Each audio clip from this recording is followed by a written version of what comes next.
우리는 매년 부활절을 맞이하고 부활절 예배를 드립니다. 그런데요, 적지 않은 성도님들이 왜 예수님께서 부활하셨지? 라는 질문에 명확하게 답을 갖고 계시지 못합니다. 성탄절은 예수님께서 우리를 구원해 주시기 위해 오신 날이기 때문에 당연히 기뻐하고 즐거워할 날이지만, 부활절은 예수님께서 다시 살아나셨으니까 기쁘구나가 아니라 하나님께서 왜 예수님을 다시 살리셨는지 그 부활의 의미를 우리가 마음속 깊이 깨달아야 한다는 것입니다. 성부 하나님께서 왜 십자가에서 죽으신 성자 예수님을 다시 살리셨습니까? 가장 먼저는요, 사탄의 사망 권세를 완전히 깨뜨리신 그 승리를 선포하시기 위함입니다. 첫사람 아담이 하나님께 죄를 범함으로 말미암아 인간에게 죽음이 찾아왔습니다. 사탄은 그 죽음의 공포를 가지고 하나님의 자녀들을 괴롭히고 죄의 종노릇을 하게 만들었습니다. 하지만 예수님께서 십자가에 온전히 순종하심으로 그 모든 죄의 사슬을 끊어내시고 모든 하나님의 자녀들을 죄의 권세에서, 사망의 권세에서 구원하셨습니다. 이것을 믿으시기 바랍니다. 그렇기 때문에 예수님의 부활은 예수님의 위대한 승리의 선포입니다. 예수님이 죽으셨기 때문에 부활이 있는 것입니다.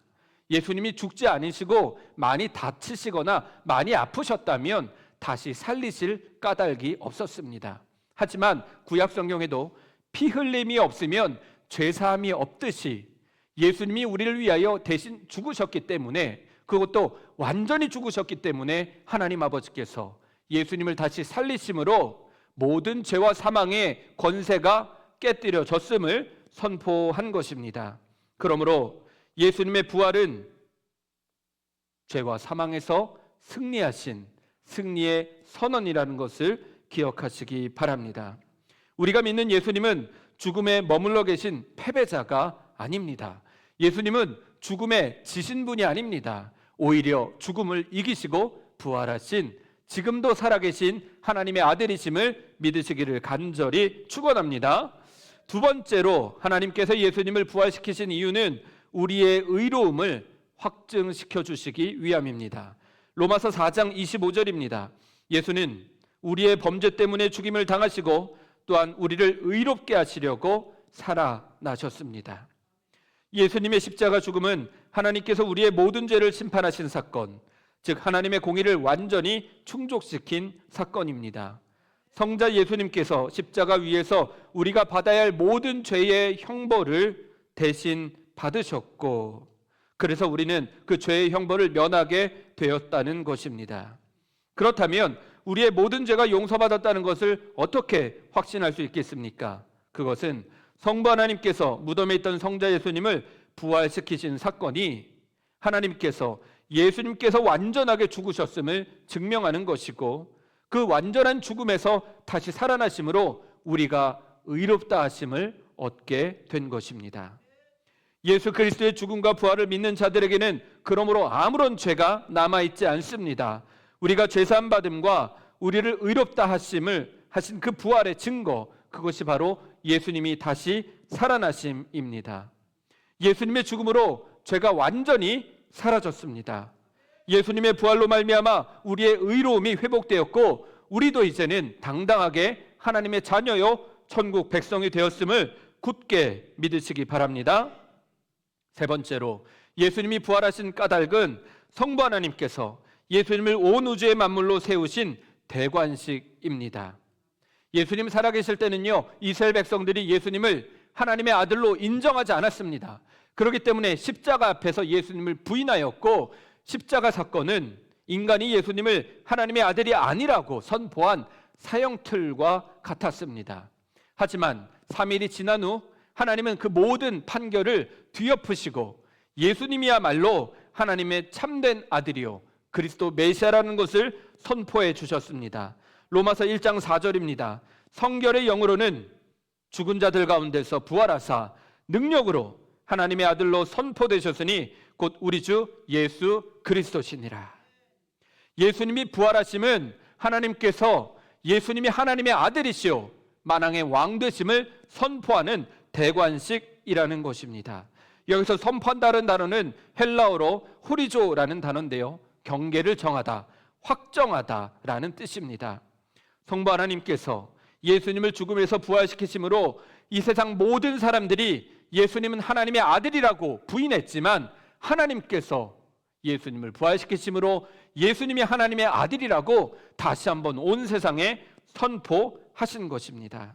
그러므로 우리는 예수님을 만왕의 왕, 우리 인생의 주님으로 믿을 수 있다는 것입니다. 우리가 예수님을 주님이라, 그리스도라 부르는 것은 부활의 증거요, 부활의 선포임을 믿으시기 바랍니다. 마지막으로 부활은 우리를 향한 새 창조의 첫 열매이자 새 생명의 시작입니다. 고린도전서 15장 20절입니다. 이제 그리스도께서 죽은 자 가운데서 다시 살아나사 잠자는 자들의 첫 열매가 되셨도다. 첫 열매라는 표현은 헬라어로 아파르게, 히브리어로 비쿠림이라는 단어입니다. 우리는 농사를 짓지 않기 때문에 첫 열매의 의미를 잘 이해하지 못하지만, 이스라엘 백성들에게 첫 열매는 굉장히 귀한 의미가 있었습니다. 구약시대의 이스라엘 백성들은 농사를 하고 나면 첫 열매를 꼭 하나님께 바쳤습니다. 이것은 어떤 의미냐면요, 하나님, 이 첫 열매가 맺혔으니 이제 앞으로 추수할 모든 곡식과 과일도 다 하나님의 것이며 하나님께서 반드시 풍성하게 열매를 맺게 해주실 것을 믿습니다 라는 믿음의 고백입니다.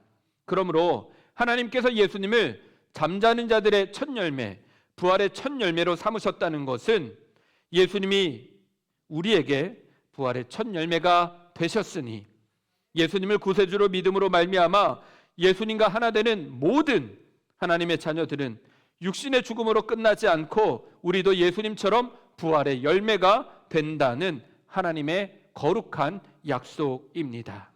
사랑하는 성도 여러분, 예수님이 부활의 첫 열매가 되셨으니 우리도 부활의 열매로 영생을 누리는 삶을 살아가게 되었음을 믿으시기 바랍니다.